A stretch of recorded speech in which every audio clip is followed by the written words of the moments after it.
அனைத்து உரிமை குரல் நண்பர்களுக்கும் வணக்கம். ஒரே இரவில் ஊடகங்களை அதிர வைத்த சீமான் இது குறித்த தொழில முழுமையா பார்க்க போறோம். வாங்க பார்க்கலாம். சீமானை குறித்தோ அல்லது நாம் தமிழர் கட்சியுடைய நிர்வாகிகள் குறித்தோ ஏதாவது ட்ரெண்டிங்கான நியூஸை போட்டாங்க அப்படின்னா அவங்களுடைய தொலைக்காட்சி தமிழ்நாட்டிலே இருக்க முடியாது அப்படின்னு ஆளுங்கட்சியிலிருந்து ஒரு மிகப்பெரிய மிரட்டல் தான் பாத்தீங்கன்னா தமிழ்நாட்டில் இருக்கக்கூடிய முன்னணி ஊடகங்கள் அனைத்திற்குமே போயிருக்கு. இந்த ஒரு விஷயம் பாத்தீங்கன்னா சீமானுடைய செய்தியாளர்கள் சந்திப்பின் போது வந்திருந்த அனைத்து தொலைக்காட்சியில் இருக்கக்கூடிய கேமராமேனும் நெறியாளரும் பாத்தீங்கன்னா சேர்ந்து சொல்லிய ஒரு தகவலாக இருக்கு. இந்த ஒரு கேள்வி எதனால வந்துச்சு அப்படின்னு பாத்தீங்கன்னா, பொதுவாகவே சீமானுடைய செய்தியாளர்கள் சந்திப்பு நீங்க பார்த்திருந்தீங்க அப்படின்னா அங்க இருக்கக்கூடிய ஒவ்வொரு செய்தியாளர்களுமே வெவ்வேறு ஊடகங்களாக இருந்தாலும் அந்த இடத்துல அனைவருமே ஒரு அண்ணன் தம்பி போல பழகிறத உங்களால பார்க்க முடிஞ்சிருக்கும். இந்த மாதிரி அனைவருமே ரொம்ப நெருங்கிய ஒரு உறவாக இருக்க காரணத்தினாலேயே எல்லா செய்திகளுக்கும் வரீங்களே எதனால நியூஸ் போட மாட்டீங்க அப்படின்னு கேள்வி எழுப்பிய போதுதான் ஒவ்வொரு முக்கியமான ஊடகங்களுடைய நெறியாளர்கள் பாத்தீங்கன்னா இந்த ஒரு தகவலை நம்மிடம் பகிர்ந்திருந்தாங்க.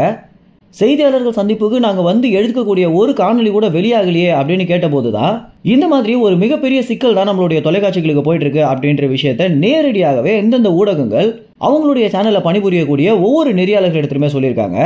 அப்புறம் எதுக்கு செய்தியாளர்கள் சந்திப்புக்கு வரீங்க அப்படின்னு கேள்வி எழுப்பிய போதுதான் என்னதான் செய்தியாளர்கள் சந்திப்புக்கு வர வேண்டியது ஒரு கட்டாயம் அப்படின்னும், ஆனா அந்த நியூஸ் சேனல்ல போட வேண்டியது அப்படின்றது மேலிடத்துடைய பொறுப்பு, அவங்களே அதுக்கு ஒத்துழைக்காத போது எங்களால ஒன்றும் பண்ண முடியாது அப்படின்ற விஷயத்தை தான் நெறியாளர்கள் சொல்லியிருந்தாங்க.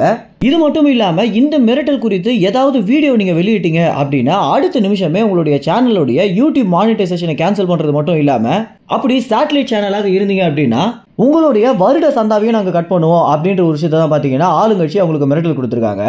இது என்னடா ஜனநாயக நாடு, இது என்னடா சுதந்திர நாடு அப்படின்னு கேட்கிற அளவுக்கு தான் இந்த ஒரு விஷயம் இருக்கு அப்படின்னா அந்தந்த ஊடகங்கள் பார்த்தீங்கன்னா மிகப்பெரிய புலம்புல தான் புலம்பிட்டு இருக்காங்க. ஏன்னா சீமானுடைய செய்தியாளர்கள் சந்திப்புக்கு அந்த ஊடகங்கள் வர்றதுக்கு முதல் முக்கிய காரணமே தற்போது சீமானுடைய ஆளுமையும் சீமானுடைய ட்ரெண்டிங்கும் பார்த்தீங்கன்னா தமிழ்நாட்டில் அதிகமாக இருக்க ஒரு காரணத்தினால தான் சீமானுடைய வீடியோவை யூடியூப்ல போட்டாலே மில்லியன் கணக்காக வியூஸ் போகுது அப்படின்றத உணர்ந்து அனைத்து ஊடகங்களுமே ஆதரவு கொடுக்க ஆரம்பிச்சிருக்கக்கூடிய இந்த சூழ்நிலையில திமுக செய்யக்கூடிய இந்த மாதிரியான காரியம் அப்படின்றது இது ஒரு சுதந்திர நாடு அப்படின்றதே மறக்க வைக்குது அப்படின்னு சொல்லி ஆகணும். மேலும் இந்த ஒரு தகவல் குறித்து என்ன நினைக்கிறீங்க அப்படின்னும், இந்த மாதிரியான விஷயங்கள் உங்களுக்கு ஏற்கனவே தெரிஞ்சிருந்தது அப்படின்னா இது உங்க கமெண்ட்ஸ்ல தெரிவிங்க. நன்றி, வணக்கம்.